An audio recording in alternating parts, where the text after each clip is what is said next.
المؤمنون الذين إذا ذكر الله وجلت قلوبهم وإذا تليت عليهم آياته زادتهم إيمانا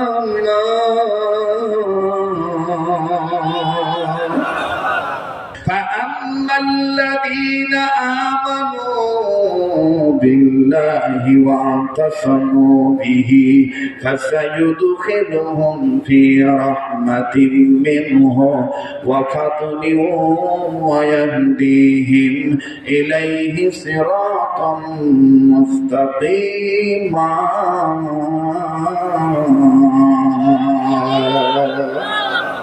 কোরআন ভাল লাগে না খারাপ লাগে? কোরআন তেলাওয়াত ভাল লাগে না খারাপ লাগে? মুমিনের সামনে কোরআন তেলাওয়াত করলে মুমিনের ঈমান বাড়ে না কমে? এই কথা কার?